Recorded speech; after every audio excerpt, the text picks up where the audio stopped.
Let's bring in SABC News correspondent Sarah Coates to give us the latest in Jerusalem. Sarah, good afternoon.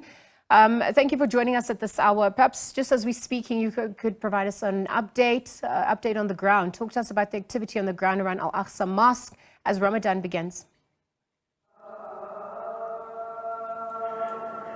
Hello there. I'm having a little bit of trouble hearing you actually from the call to prayer just behind me at the Al-Aqsa Mosque. This is a real flashpoint in this conflict and is often a place where extremely violent episodes, scuffles, tension can break out.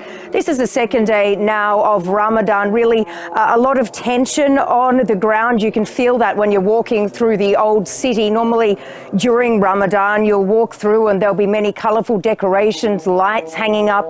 But this year what we are really seeing is a heavy presence of Israeli security forces, many checkpoints, making young Palestinians do things like lift their shirts up. They are inspecting handbags with a real sense of sort of potential violence on the ground. Now, last night, the evening prayer went by without any incident. We do know around 35,000 people packed into the Al-Aqsa Mosque there behind me, the third holiest site in Islam. But the night before, there certainly was some tension. There were scuffles between Israeli security forces and young Palestinian worshippers who Israeli forces blocked from going into this mosque. But at this hour, things do seem calm, although, as I did say, it is certainly a very tense time.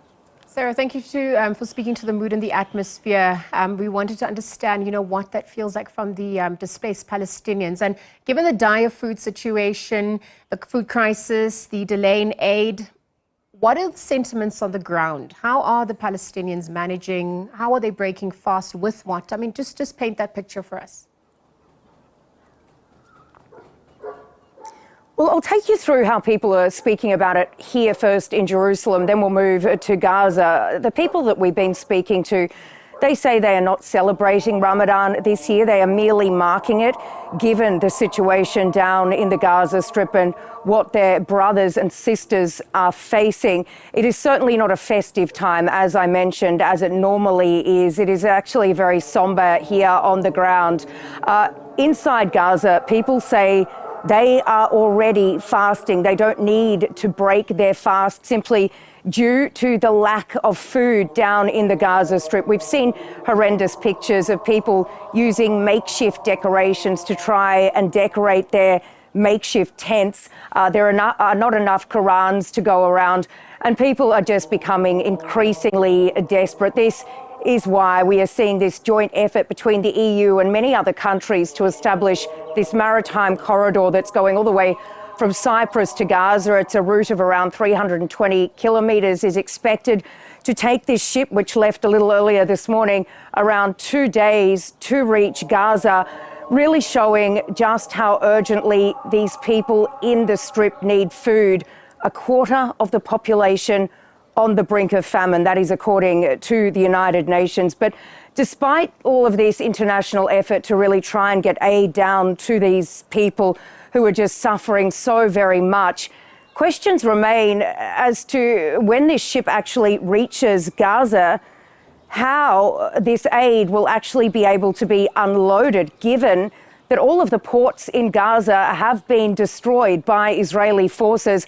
Although this one organisation that is really running this pilot project, it's known as the World Central Kitchen, it came out a little earlier today to say that it is using debris, rubble from a number of destroyed buildings in the Gaza Strip to actually try and create a little makeshift port, a makeshift sort of jetty there to then get this aid in.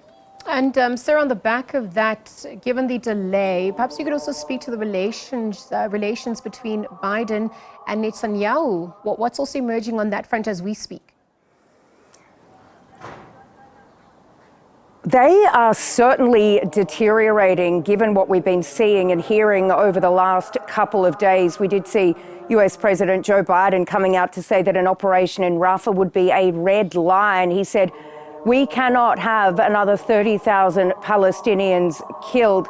The Israeli Prime Minister Benjamin Netanyahu, though, he is doubling down. He says, "We are going there," saying that my red line is to see that make sure rather that an October 7 never happens again. And this is really despite so much international pressure being piled on Israel to halt this operation, because at this hour, we do need to remember that around 1.3 or so internally displaced Palestinians, they are sheltering down in that southern city, a city that was declared as a safe zone, with no plan published as yet as to where these people should go.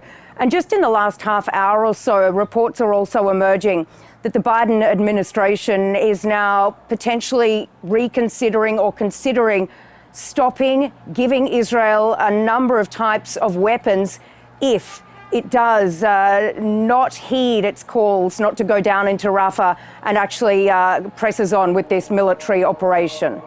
Sarah Coates, thank you for that update. We'll leave it there for now. We're monitoring developments. Sarah is obviously in Jerusalem, bringing us the latest there as the holy month of Ramadan ensues. It's day 2. We're looking at Israel-Hamas War, already the developments unfolding and the dynamics in relation to that. Thank you to Sarah for joining us at this hour.